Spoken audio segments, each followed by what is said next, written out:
Dear listeners, this is the third part of this story. If you haven't seen the past part, we recommend you watch them first. There was an unknown man in the intensive care unit hooked up to a life support machine.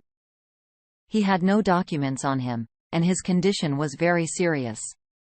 When they brought him in, he looked as if he had been beaten. A company of soldiers with canvas boots. The doctors had given up hope that he would survive. He did not have any documents with him, and from time to time an investigator came to find out about his condition. 3 weeks later, when the doctors were already making the decision to disconnect him from life support, a nurse suddenly ran into the room. "Urgent intensive care unit." The patient woke up excitedly, said Anna. Doctors entering the room was stunned.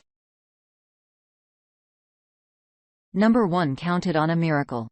The unfamiliar patient was breathing heavily and only said, "Why are you doing this to me, Inga?" Sergei, stunned by his wife's infidelity, came out of the house in a state of shock.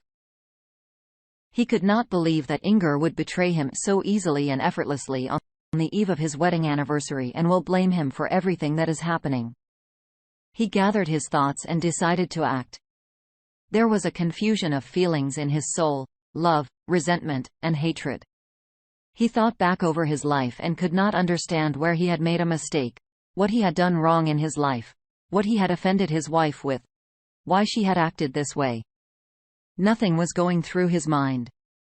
He just hadn't realized yet that women were such mean and conniving creatures who should not be trusted. He decided to start his life with a new leaf, completely erasing his wife from his life. He went to the bank, closed all his accounts. He cashed out his credit cards and went to work. There he wrote his resignation letter.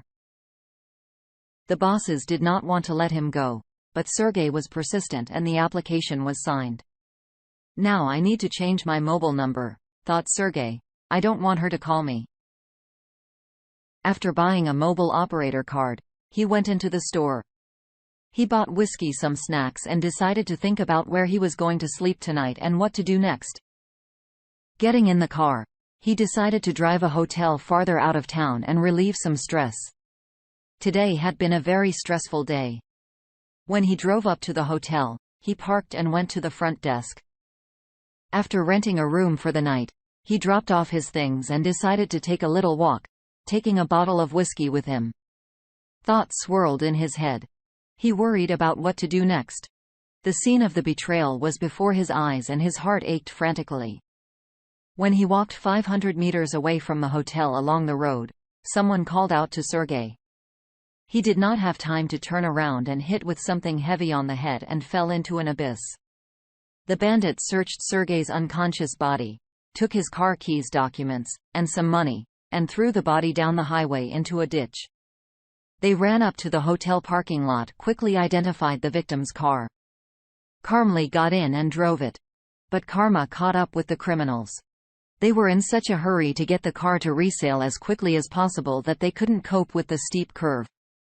They went off the highway and overturned because one of the criminals was unbuckled, flew out of the car in the crash and fell off a cliff into a deep river. The other was buckled up, but the impact caused the car to catch fire and the perpetrator burned alive. He was subsequently mistaken by the police for the owner of the car. Sergei began to regain consciousness little by little. His whole body ached and his head ached. A few days later, an investigator came to him and started asking questions.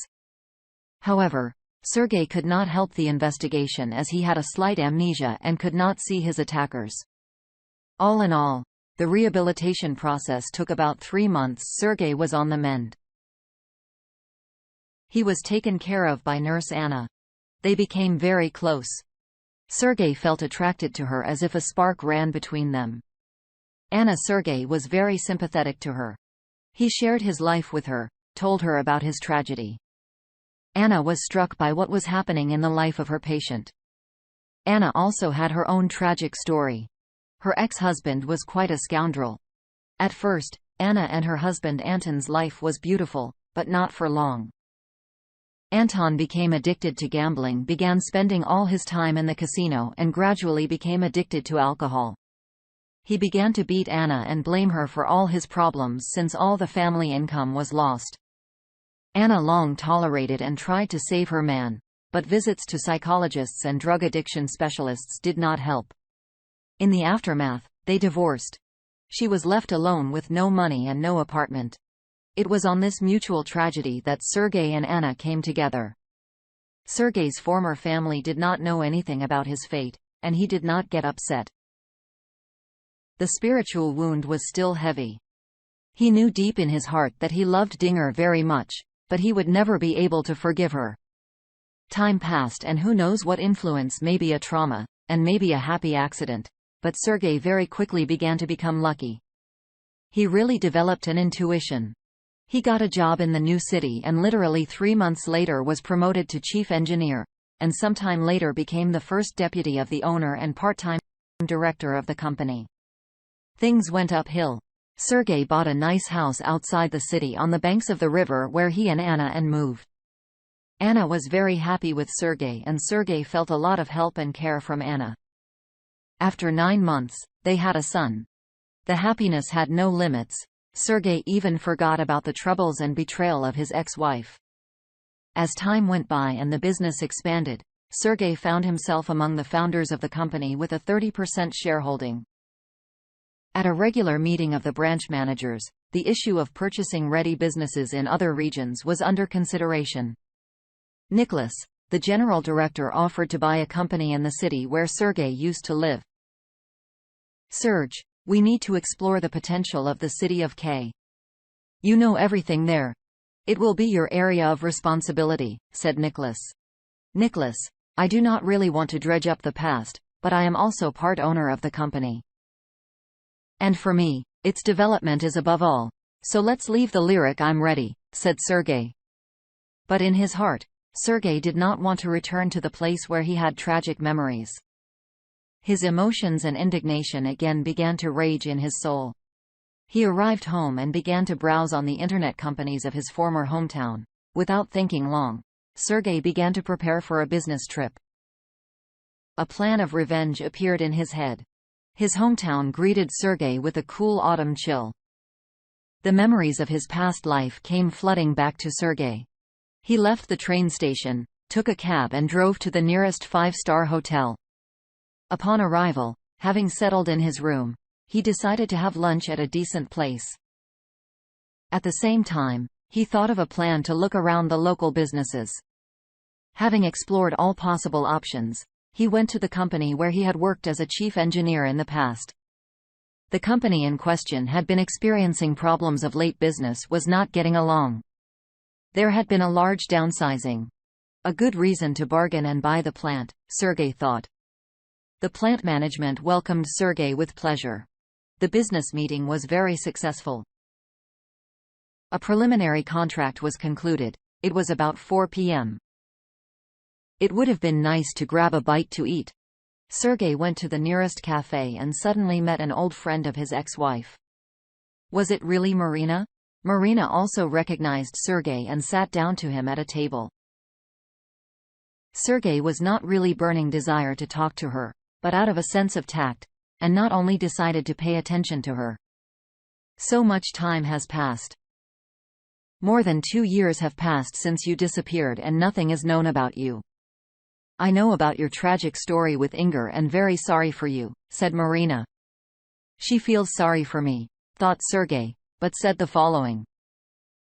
"Marina, why rake up the past I have already lived through and forgotten? I came purely on a business trip," said Sergei. "You know, Inga married Stas, now they live together in your apartment," said Marina and looked at Sergei with coquetry. Sergei realized that Marina likes to cause heartache and suffering to people, but noticed that Marina is flirting with him. He was flooded with memories and the feeling of revenge began to overcome Sergei. He decided to act. "Marina, you look so beautiful. What are your plans for the evening?"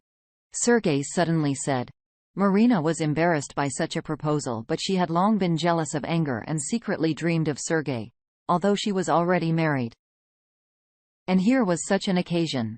"Today, there are no plans, but do you have any suggestions?" she said playfully. "I suggest in the evening at 8 o'clock to take a walk to recall the past, just to talk," Sergei answered. Marina said it was a pleasure. In the evening, Sergei and Marina met and had a wonderful time at the restaurant. Darnston had fun. Then rather tipsy went to the hotel to Sergei's room. In the morning, when Marina left, Sergei began to think about his next plan of action. He telephoned ahead of his company's security and decided to make inquiries about Stas, the husband of Inga's ex-wife. Stas was placed under surveillance, and after a couple of days, Sergei had all the information about this man. To promote the business, Sergei decided to buy the advertising agency where his ex-wife worked with her husband Stas. He discussed the idea with Nicholas and got his approval. It remained to persuade the owner of the advertising agency to sell his business. The owner of the agency was a creative and unconventional person, but Sergei found a common language with him and offered a tidy sum. The owner of the agency with pleasure agreed. Sergei had one condition. None of the agency staff must not know about the deal. On this and signed the contract. After conducting successful transactions, Sergei decided to move on. He rented a small restaurant and sent an anonymous invitation to Inga, Stas, Marina, and her husband, his son Yuri, his daughter, and Inga's parents. All of the recipients were very surprised by the invitation from a stranger, but all definitely agreed to come. The day of the invitation came.